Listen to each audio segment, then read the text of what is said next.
કીધું કે પાર્વતીને તો મેં પાક્કું કર્યું, પણ આ મેના માનશે નહીં, મને જોશે અને મેના બેભાન બનશે, એના કરતા પહેલા બધું કાઢી દેવા દે અંદર મગજમાંથી. હવે જે શિવ પરીક્ષા કરે જોઈ તો લો, મેનાને તો હેરાન, સાસુ માને શંકરે જે કઈ હેરાન કર્યા છે. અને સીધા ડમરું વાગ્યું અને નટનું મદારીનું સ્વરૂપ ધારણ કરીને આયા. અને હિમાલયમાં બધા આયા અને બધા આજે હિમાલય રાજા હાજર નથી અને બધી આમ સ્ત્રી વર્ગ થયો અને એને નટે નાચ ગાન કર્યું અને પછી તો અંદરથી દાસીઓ સોનાના તાસમાં હીરા મોતીને માણેક લઈને આવ્યા અને પેલા નટને પસંદ કર્યો. અને નટ કહે છે કે શું કરો છો? આ કહે છે કે તે અમારા ત્યાં આટલું સરસ નટ તે નૃત્ય કર્યું ને, હવે અમે તને દક્ષિણા આપીએ છીએ. કે મારે આ દક્ષિણા નથી જોઈતી. તો પાર્વતી કહે છે કે તારે દક્ષિણા શું જોઈએ છે?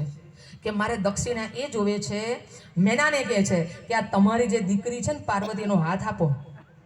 કોઈક મદારી આવીને આપણને એમ કે તમારા છોકરીને હાથ આપજો. હવે આપણી મા તરીકે શું દશા આવે? હા, પાર્વતી કહે છે કે નટ આ તું શું બોલે છે? એક ખેલ કરવા વાળો મદારી થઈને તું મારી દીકરી રાજકુમારીનો હાથ માંગે, તને શરમ નથી આવતી? અને ગુસ્સામાં ચલ નીકળ એમ કરીને મેના તો અંદર ગયા. બધી આખો સ્ત્રી વર્ગ અંદર ગયો અને આ બાજુ આમ નટનું નીકળવું ને હિમાલયનું આવવું.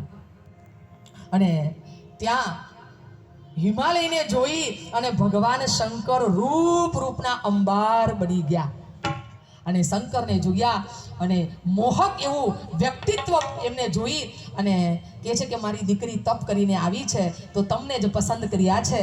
તો કહે છે કે મારી દીકરી હું તમને પરણાવવા માટે તૈયાર છું એમ. એટલે થયું કે હાશ, ચલો સસરા માની ગયા. હવે જેવા હિમાલય અંદર ગયા ને ત્યાર પેલી મેના કે છે સાંભળો છો, એક નટ આયેલો, આ મદારી આયેલો ને આપણી પાર્વતીનો હાથ માંગતો તો હમણાં જ ગયો. ભગવાનની ત્યારે હિમાલય કહે છે કે મેં બીજા કોઈને જોયા હોય તો ખબર નહીં, પણ મેં તો શંકરને જોયા. હાલ એ શંકર ન હોય, આ તો કોક નટ મદારી હતો અને કદાચ એ જ હોઈ શકે.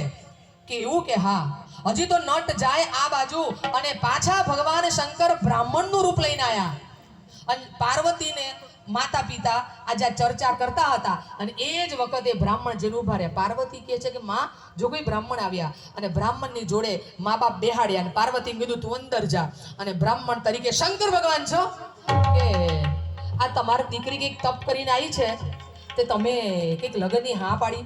કે હા, અમારી દીકરીએ મૂર્તિઓ પસંદ કર્યો, ભગવાન શંકરને પસંદ કરે. હા, એને કદી દીકરી ના પાય. આ તો જંગલનો જોગી છે, તમે એનું રૂપ જોયું છે? મેના કે મેં જોયું જ નથી. તો કે બસ એમને દીકરી અપાય નહીં, એટલે દીકરીને હાલ તમે આપવાનો કોઈ વિચાર કરશો જ નહીં. એમ કરીને ના કહીને શંકર ભગવાન બધું ભંભેણી કરીને નીકળી ગયા. જ્યાં એ નીકળ્યા એટલે ભગવાન શંકરે 7 ઋષિઓને મોકલ્યા. 7 ઋષિઓ અને માં અરુંધતી આવ્યા. પાર્વતી કહે છે કે આ બધાય પરીક્ષા કરવા આવતા લાગે છે મારી, હો શંકર ભગવાનની, મારા પતિની. અને ત્યાં 7 ઋષિઓ આવ્યા. પાર્વતીને પાછી અંદર મોકલી અને હિમાલયને મેના બેઠા અને હિમાલયને 7 ઋષિઓ સમજાવે છે. અરુંધતીને મેના બે અંદરના કક્ષમાં બેઠા અને અરુંધતી કીધું કે મેના બેસ. જો દેવોનો દેવ મહાદેવ ભગવાન શંકર તારી દીકરીનો હાથ માગે એનાથી બીજું રૂડું શું? પણ પેલી કે છે અમંગળ વેશ, પણ કે તે રૂપમાં શું છે? એ દેવોનો દેવ મહાદેવ છે. તું તારી દીકરીની જરાય ચિંતા કરીશ નહીં. આ તો તારા માટે તારો અવસર કહેવાય કે આ દેવોનો દેવ મહાદેવ તારો જમઈ બને.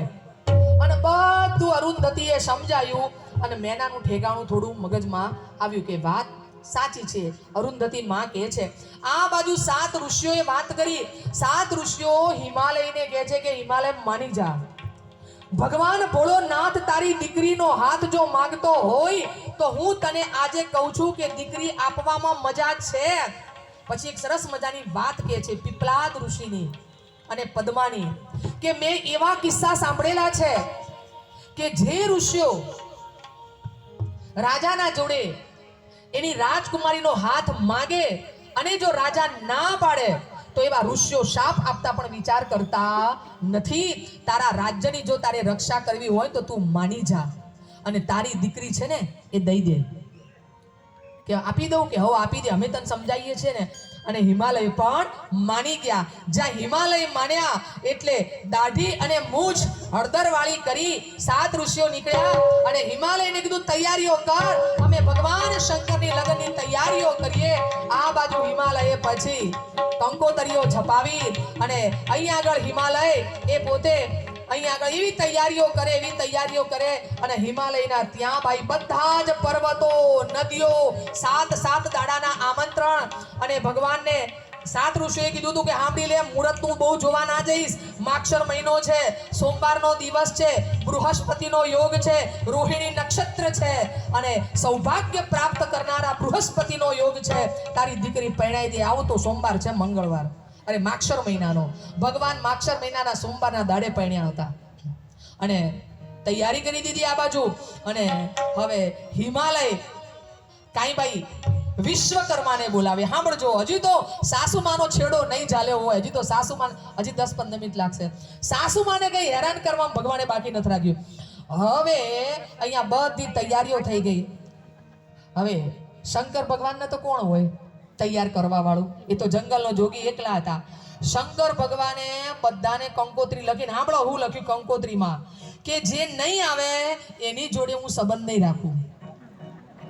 શંકર ભગવાનના લગ્નમાં કોઈ આવે વગર બાકી રહે? દેવો ને યક્ષો ને કિન્નરો ને ઋષિઓ ને, ઓહો, ભગવાન શંકરની જાનમાં 3 કરોડ ભૂતડા અને 11 કરોડ જાનૈયા, બોલો.